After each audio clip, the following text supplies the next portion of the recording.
Почитувани добро вечер, јас сум Александар Видиновски, вие гледате само вистина на канал 5 телевизија вечерва со професорката Мирјана Најчевска. Добро вечер. Добро вечер.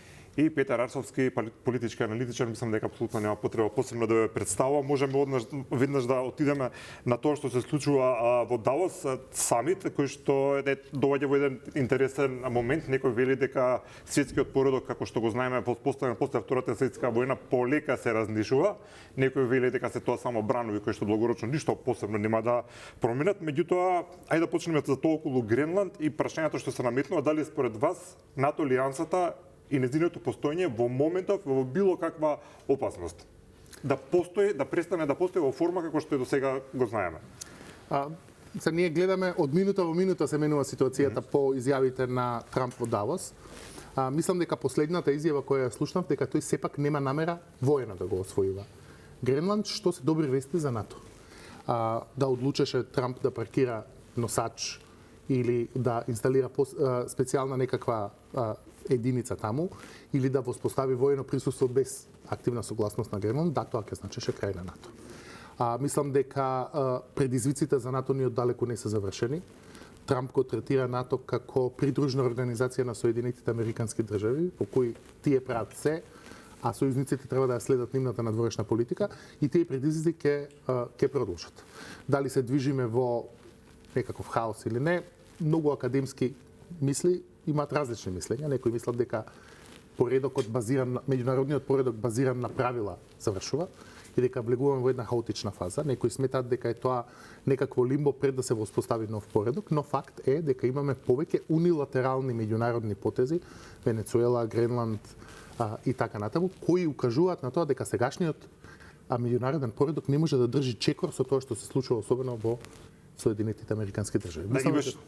Имаше една изјава Доналд Трамп ја даде од авион, ако не се лажам, пред околу 10 дени. Мислам дека не ја анализиравме многу, меѓутоа сега ќе го парафразирам, можеби не 100% точно, меѓутоа поентата е тоа, а тоа е дека меѓународното право него не му треба, дека е доволно неговиот морален суд за тоа како ќе постапува надвор. И сега колку таа изјава е опасна, поготово за помалобројните народи и држави како нас, кои што ние нели треба да се бориме за меѓународното право како нешто што нашата правдина би требало хипотетички да истурка напред. Поведението на Трамп и поведението соодветно на Соединетите Американски држави се секако опасни за меѓународниот поредок. Особено за помали и послаби држави во кои се вбројуваме ние. Па тој поѓаволите најави нови обединети нации приватни, негови, со учество од $1 милиарда, кој сака и така натаму. Значи, очигледно е дека тој не е оптеретен многу со нормите, со правото, потезот со екстракцијата на Мадуро, некои би го нарекле апсење, некои би го нарекле киднапирање, но тој потек е секако спротивен на меѓународно право и најмалку на неколку меѓународни конвенции. Така што да, во оваа ситуација, особено помалите држави мора да најдат многу паметна стратегија и тоа не враќа нас на прашањето дали ние можеме си дозволиме да бидеме надвор од колективните економски и безбедносни каква е таа паметна стратегија, се извинувам што ја прекинувам? Па еве на пример според мене во време кога светот не знаеме дали ќе се разбудиме со трета светска војна или не, мислам дека не е паметно Македонија долго време да одбива да ги почне преговорите со ЕУ. Мислам дека треба да го ја реобмислиме таа одлука и таа стратегија. Светот се менува со молскавична брзина и ние баш во тој момент одлучивме да бидеме надвор од тие текови. Најлошото сценарио за ЕУ е подобро од нашето најдобро сценарио надвор од ЕУ. Ете, тоа е моето мислење. Мислам дека на таа линија најмалку мора да Значи, според вас, во ваква констелација, најдобро нешто што можеме во овој момент да направиме е да го смениме уставот за да почнеме преговори и на тој начин, според вас, да си обезбедиме некаква можна поизвестна иднина. Мислам дека, да бидам попрецизен, мислам дека најдоброто нешто што можеме да направиме за Македонија е да почнеме преговори со најдобрите услови што можеме да ги обезбедиме. Тоа не ја спречува владата да обезбеди подобри услови, но времето работи против нас. И за нас врвен приоритет, не само заради светската сигурност, геополитика, економија, криминал и корупција, сите проблеми со кои се соочуваме, нема дилема, емпириски е докажано дека сите земји подобро поминале со тие проблеми отколку ги почнале преговорите со ЕУ. И мислам дека треба да се обмисли повторно што е за нас прифатлив компромис, а што не е прифатлив компромис, имајќи ги предвид новите ситуации на светската геополитика. Дали тоа токму сега треба да го размислуваме? Дали согласувате? Значи, светската политичка сцена во моментов е многу контраверзна. Она што изгледа како многу негативен аспект, она што во моментот можеме да го перцепираме како навестување дури и на можност за избивање на Трета светска војна, јас мислам дека е дел од она што представува развоен циклус на човештвото. Сите овие норми кои што се воспоставени, меѓународни договори, се воспоставени непосредно после Втората светска војна, кога се уште постои она свежо чувство, не само сеќавање, туку чувство кај луѓето на загрозеност, на се она што може да им се случи и кога сакале да создадат свет во кој што ќе има некоја елементарна сигурност, а таа сигурност најмногу ја дава правото. Сега, од кога се поминати толку години, некако избледуваат тие сеќавања и развојот ги доведува до контрадикција некој од односите меѓу државите и секако мора да има преструктурирање, посебно на меѓународен план, на она што представува меѓународно право и меѓународно заштитени вредности. Она што мене ме радува, да речеме, од сето она многу смешна ситуација која што ја имаме во Давос, е тоа што Европа и покрај тоа што од секогаш била и сега е прилично споро реагира и слично, меѓутоа тоа е најверојатно и карактеристика на демократијата. Демократијата не може да биде толку брза како било која диктатура, дека сепак почна да се обединува околу своите вредности и почна да реагира и тоа многу јасно, многу отворено, многу недвосмислено да се спротивставува на она што представува бесмислен настап, спротивен настап на меѓународното право на, не би рекла Соединетите Американски држави, туку на Трамп и неговата администрација, бидејќи во моментов кога зборуваме, не можеме да зборуваме за Русија, зборуваме за Путин и неговата администрација. Не можеме да зборуваме за Соединетите Американски држави, туку зборуваме за Трамп и неговата администрација. Да, тие се производ на она што се случува во нивните држави, меѓутоа дефинитивно не го одразуваат она што го представуваат Соединетите Американски држави во целина. Така што да, мислам дека Македонија треба да почне да размислува како да го забрза тој процес на влегување во Европската Унија. Меѓутоа, за разлика од господинот, ја лично мислам дека Европа треба прво да размисли за тоа дека доколку сака навистина да настапува како единствена Европа, како поголема сила, како многу по-монолитна сила, таа мора да ги обедини сите држави кои што се наоѓаат на овој европски континент и таа е таа која што треба да најде начин како и Македонија и Србија и сите останати земји од Западен Балкан, меѓутоа и малку пошироко ќе влезат во составот на Европска Унија. Мене многу ми се бендиса таа идеја која што ја пласира за Украина и каде што рекоа дека ќе одат со двостепено или тростепено приклучување на Украина како можност за приклучување во ЕУ, со тоа што нема да има целосно право на глас, со тоа што ќе има помала одлучувачка моќ и слично. Значи, почнаа да размислуваат алтернативно, а не еднозначно, и тоа значи дека размислуваат на кој начин да го создадат европското единство како пандан на она што се случува во преструктурирање на центрите на моќ. И каде сме ние во таа алтернативна политика? Па, ја мислам дека сепак не треба да избрзуваме, мислам дека треба да држиме до она што представува барање на спроведување на европските вредности. Она што Европа ја држи во моментот, она што ја разликува од Соединетите Американски држави и од Русија и од Кина, се токму тие вредности. Во моментот Европа е врвот на она што представува заштита и промоција на човековите права и слободи, и мислам дека е тоа нешто со што не смеат да се прават компромиси, затоа што ако почнат да се прават компромиси, ќе почне да се разнишува и базата врз која Добро, што е дали во земји изградена. членки во Европската унија веќе подолго години се прават такви компромиси во однос на човековите и колективните права? Токму тоа е Дали веќе се проблемот. или како во што го зборувате да им го објасниме на македонските граѓани кои што се блокирани, да речеме, во нивниот евроинтегративен пат, меѓу другото и поради некои вакви прашања? Па, од една страна, мислам дека е прилично лесно да им се објасни на македонските граѓани, затоа Ајде, што повелете. тие разбираат дека патот кон Европа е преку промените кои што ќе настанат во нашата држава. Значи има многу промени кои што можат да се направат во нашата држава, а кои што не се поврзани со она што представува директен влез во Европската унија. Борбата со корупцијата, независноста на судството, зошто ни е потребно нам да влеземе во Европска унија, за да или да ги исполнуваме задачките кои што ќе ни ги дава Европска унија, за да се избориме со тие проблеми со кои што се соочуваме. Поради тоа што искуството на сите други земји членки кои што го поминале евроинтегративниот пат се покажало дека со асистенција на Брисел, добронамерна секако, сите овие процеси течат многу побрзо и поефикасно. Значи, преговорите со Европската унија не да го гледаме како нека ултимативна цел, туку како алатка, како општество да се подобриме. И тоа право кој што го има сите други држави, ние во моментот не може да си го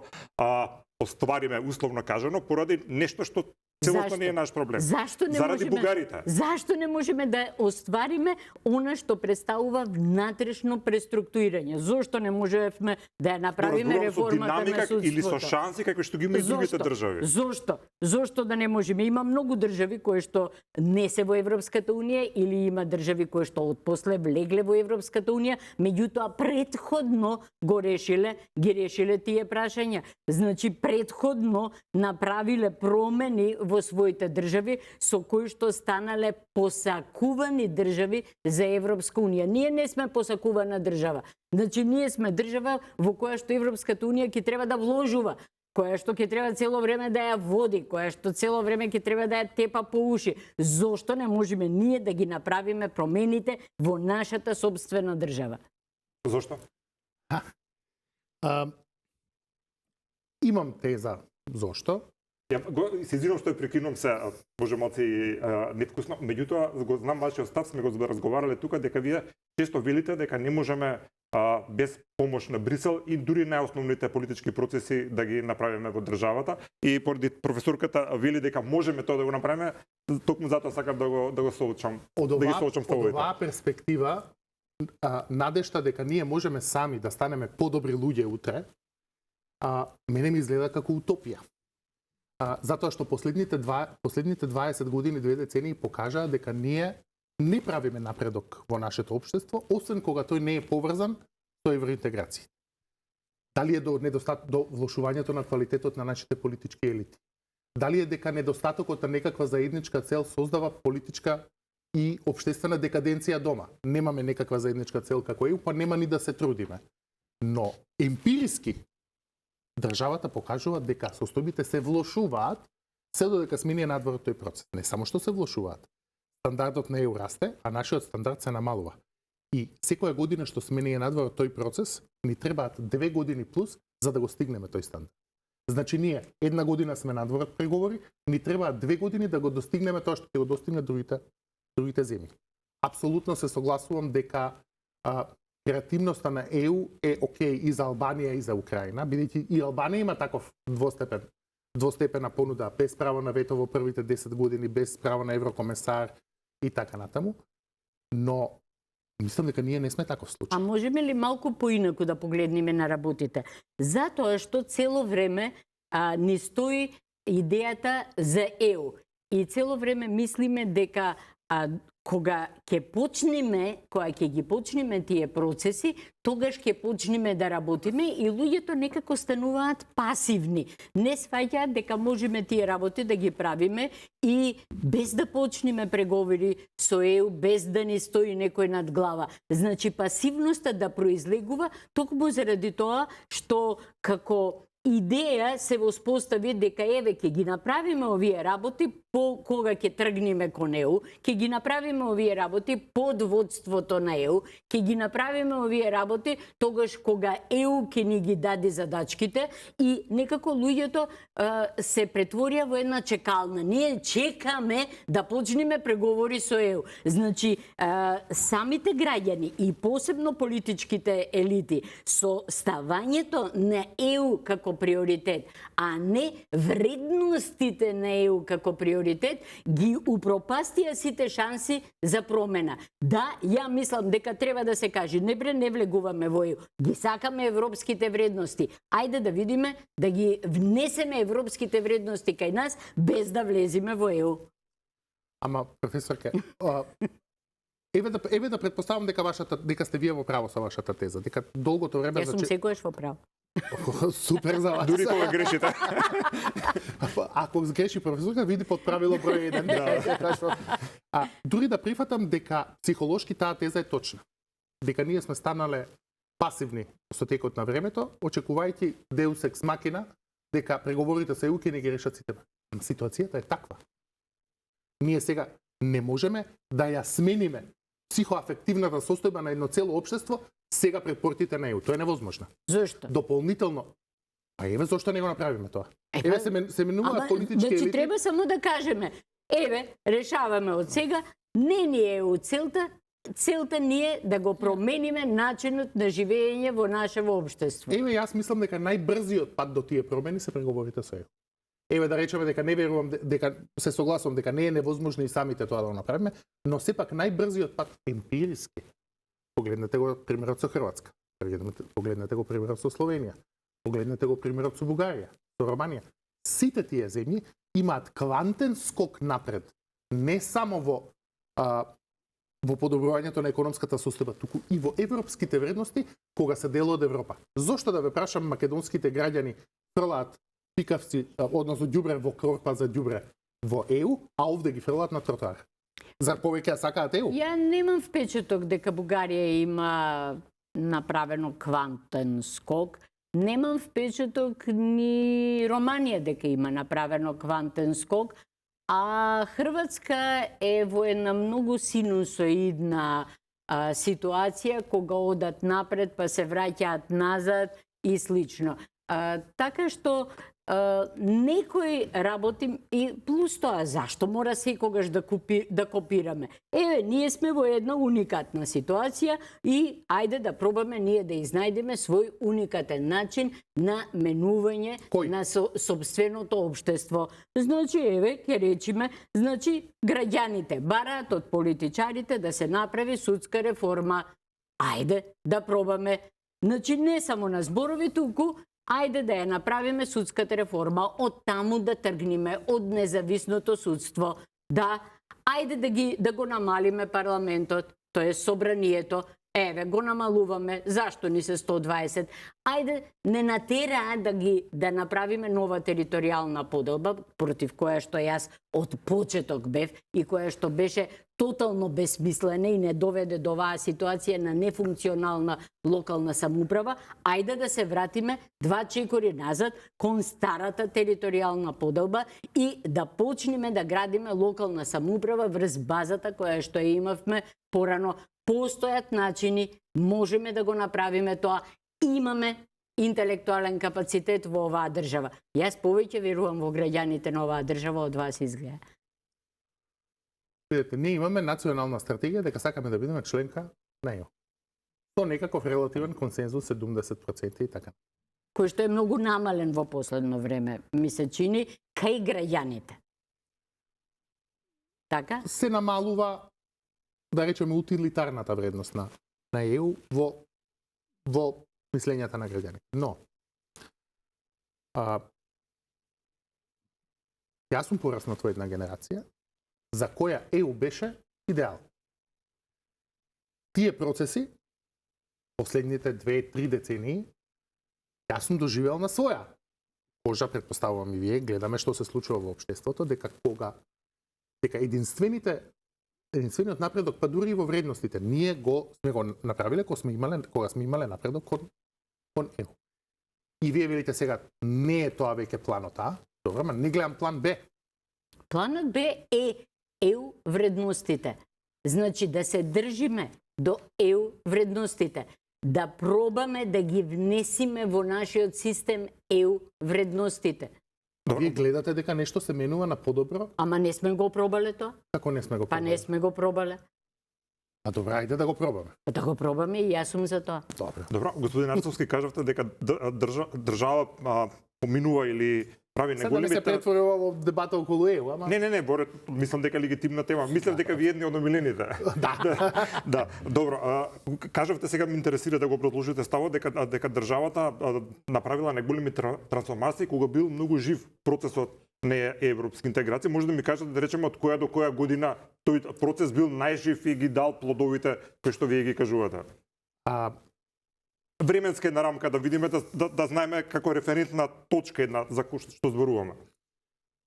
Па ако ги погледнете, на пример, еве сега во Македонија може да го превзете тоа со договор за стабилизација и асоциација, со одговарањето на прашалникот, со добивањето кандидатски статус. Тоа беа најголемите трансформации во вредности. Тогаш имавме подобрување на демократскиот индекс, тогаш одевме напред на Репортери без граници, додека целиот друг период тоа уназадуваше. Но еве да не ја земеме Македонија како пример, еве како што вели професорката, ние сме уникатни. Законите на меѓународната интеграција еве не важат за нас.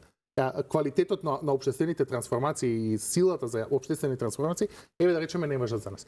Сега да кажете дека имавме класичен евроинтегративен пат? Не никаков. Ние имавме падни стани евроинтегративен пат. По наша грешка? А што е подобрено? Па сега под наша грешка. Што е подобрено? Што е променето? Еве, во тој, следејќи го тој пат на пристапување кон ЕУ. Што сме подобриле во однос на она што представува почетна точка од која што тргна Македонија, во која што во одредени извештаи и слично беше вреднувана на многу слично ниво како Словенија, на повисоко ниво од Хрватска, а да не зборуваме за Бугарија, Романија и слично. Што е напредокот кој што е направен во Македонија во моментот кога е стратешки прифатено дека сакаме да станеме дел од ЕУ? Кои се подобрувањата кои што се направени? Вие не ги гледате? Не, ја не ги гледам. Што е подобрено? Корупцијата е помала, независното судство е понезависно, локалната самоуправа е дека ние подобра. напредуваме на патот кон ЕУ? Напротив, тоа е мојот заклучок, бидејќи сме ние блокирани на патот кон ЕУ, назадуваме. Ама кога сме напредувале? Што е тоа што сме го направиле, кое што вие го оценувате како напредок? Што било напредокот? Во што се состоел напредокот? Ако мислите, па знаете ли колку користиме ние ИПА и ИПАРТ средства? Знаете ли каде би била македонското земјоделство без помошта од ЕУ? Знаете ли колку ЕУ инвестира во македонското образование и во македонската инфраструктура? И образованието ни е подобро сега. Патуваме без визи секаде? И значи образованието ни е подобро сега. И земјоделието ни е подобро. Не би било уште полошо. А кој вика? А јас па мислам дека би било подобро. Мислам дека само заради тоа што се претвараат во легачи кои што чекаат некој нешто да им даде, луѓето престануваат да го користат својот мозок, својата енергија, своите вештини за да можат да го добијат она што може да го добијат. Значи, ако ве разбирам правилно, најдобар потек за нас е да се откажеме од евроинтеграцијата и тоа ќе не свести нас како општество и ќе мрднеме напред. Не. Апсолутно не се согласувам со таа теза. Да се откажеме од она што представува дека примарна цел не е влез во ЕУ.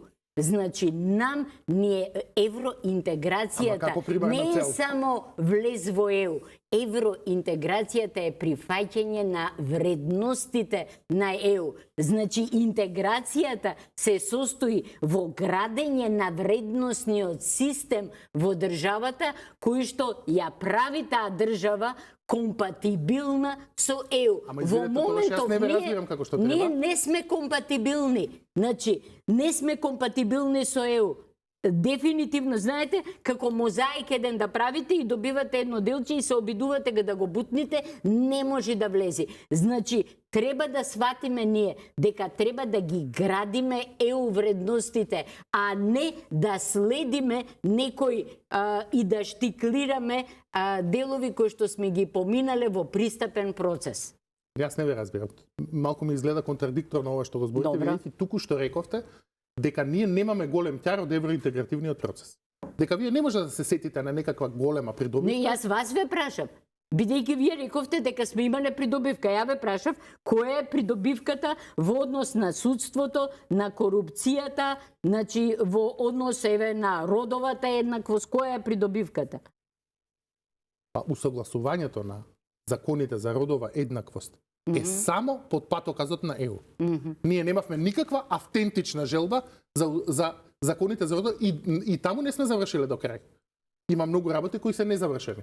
Тоа е единствениот патоказ кој ние го имаме за родова еднаквост. И тоа Ама друг не постои. И тоа што Зошто ако сме- ама се дозволете? Зошто ако немаме никаков тяр од ЕУ, зошто сами не се сетивме да направиме патоказ за промена на закони и за трансформација на општеството, еве да речеме за родова еднаквост. Добро. Ако тврдите дека немаме никаква придобивка од ЕУ, дека всушност тоа што ЕУ не притиска не прави легачи, и дека заради тоа, зошто не го направивме тоа сами? Зар малку можности имавме последните 30 години? Баш тоа, и Ама јас се- го викам. Значи, ние Значи, ако ме станавме разбирам како што треба, подобро да обседнати, се откажеме од ЕУ. Сега, ние тоа може да ме станавме разбере. обседнати со тоа дека само под раководство на ЕУ и само со исполнување на пристапните документи, ние можеме да Ама направиме апсолутно не е промена. Меѓутоа, промената не се прави на тој начин. Еве, имаме ние супер закони. Сме ги смениле, ама тие закони не беа добри и предходно. Меѓутоа, тоа што праксата не се менува, значи дека е тоа нешто однадвор наметнато, дека е тоа нешто кое што граѓаните не го сваќаат.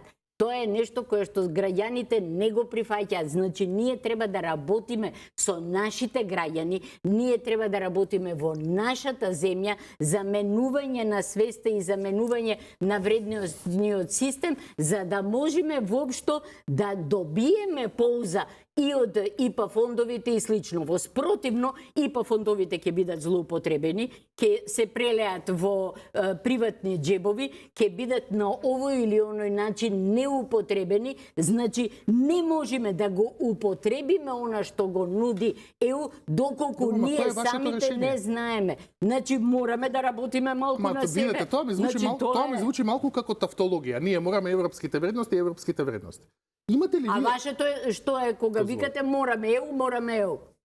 Јас ве прашувам, имате ли вие објаснување зошто ние последните 30 и нешто години од 90 навака не сме ги направиле овие системски реформи и општествени реформи за кои зборувате? Да, затоа што цело време некој се наоѓа кој што ни вика дека ние сме ги исполниле сите стандарди, ние сме исполниле се што е потребно, ние сме го направиле се она што го бара ЕУ од нас, меѓутоа некој од надвор ни пречи.